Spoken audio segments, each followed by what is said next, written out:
กร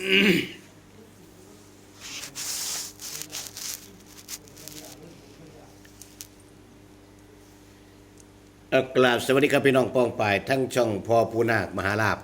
เบิดเปลือเด้อขน่อยเด้อบ่ได้เอาขากล้องมานำพี่น้อง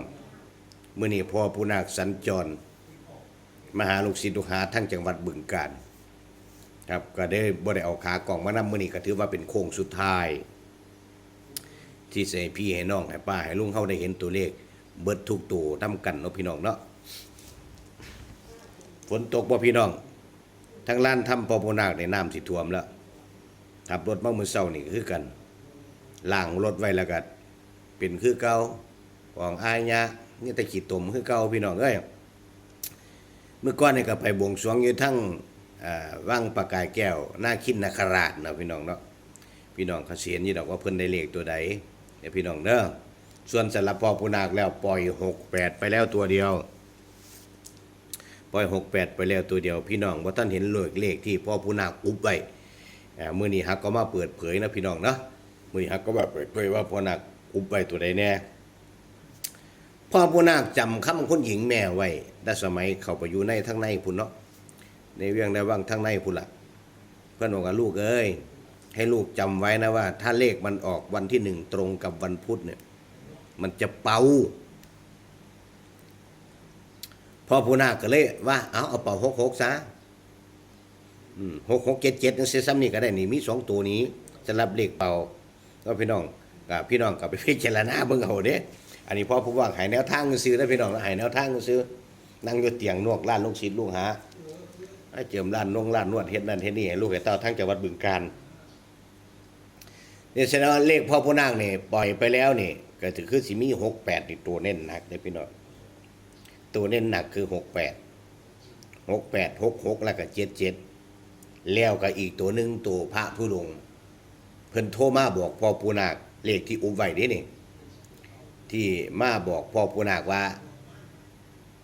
ซื้อไว้ให้อาตมาในเด้อหามันเป็นยังบุญเพราะได้บิณฑบาตน้ำแหนว่าซั่นว่านั่นน่ะพอได้บิณฑบาตน้ำแหนว่าซั่นว่านั่นน่ะพูดเพิ่นอยู่ทั้งคู่ทั้งเขาพุ่นล่ะพี่น้องเพิ่นไปหานั่งภาวนาอยู่สู่หม่องสู่แก่นั่นล่ะหลวงปู่ดำเนาะพี่น้องเนาะเพิ่นเอาว่าปู่ดำย่างลงมาบอกไว้ว่า693เด้อว่าซั่นว่านั่น693เด้อว่าซั่นว่านั่นน่ะเพิ่นก็เลยให้พ่อผู้นาคมาบอกพี่บอกน้องบอกป้าบอกลุงถ้ามันออก63ถ้ามันออก93พ่อให้พี่ให้น้องได้ไปบิณฑบาตขอบิณฑบาตน้ำลูกน้ำญาติน้ำโยมแหน่ว่าซั่นว่านั่นน่ะอาตมาก็บ่มีแนวสิเฮ็ดหยังอยู่พี่ก็ได้ว่าซั่นว่านั่นน่ะแนวเพิ่นก็บ่มีอีหยังทั้งสิ้นเนาะเพิ่นบ่ถือโทรศัพท์เฮ็ดหยังเพิ่นก็ฮู้จักแต่พ่อผู้นาคนี่ล่ะเนาะเพิ่นก็เลยว่าแนวพระก็บ่ดีเพิ่นบ่สามารถสิลงเลขลงเบอร์ได้เด้พี่น้องเพิ่นฝันเพิ่นนิมิตเพิ่นก็เลยโทรมาหาพ่อผู้นาคเนาะพี่น้องเนาะเพิ่นบ่ได้มาเล่นโซเชียลอีหยังนี้มีแต่โทรศัพท์โทรหากันไปจังซั่นล่ะแม่นมีเพิ่นก็บ่เล่นกันพระกรรมฐานเพิ่นน่ะเนาะเพิ่นก็เลยให้มา693เด้อพี่น้องเด้อพี่น้องก็ซื้อ6393ไว้2ตัวคันมักตัวต้นก็693พี่น้องนี่คือเลขที่พ่อผู้นาคอุบไว้ก็แสดงว่าเดี๋ยวนี้นี่พ่อผู้นาคมีเลขทั้งหมด4คู่เด้อพี่น้องเด้ออันแรกคือเลขตัวเต็งๆของพ่อผู้นาคได้แก่68แล้วก็6677แล้วก็693มี4ตัวพี่น้องหรือสิเอา63ใส่อีกตัวนึงก็จะเป็น5ตัวพี่น้องอยู่ซ้ำนี่ล่ะ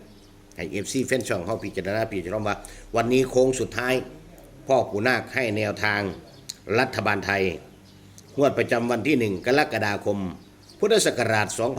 2569ได้แจ้หมายเลข693 6677แล้วก็68พี่น้องเอาใครเห็นคลิปนี้แล้วก็ให้ FC แฟนช่องของพ่อผู้นาคเด้อให้เฮงๆมันๆลำๆรวยๆนะพี่น้องคันออกแล้วก็อย่าลืมเด้อคันมันออก63หรือ93อีหลีก็ได้ซอยพ่อผู้นาคแน่ที่พาโอนจตุปัจจัยไปให้พ่อแม่ครูบาอาจารย์เพิ่นได้พ่อได้สร้างพ่อได้ซื้อน้ำชาน้ำกาแฟเนาะพี่น้องเนาะเอาสบายดีพี่น้องสบายดีขอบคุณ FC แฟนช่องเด้อ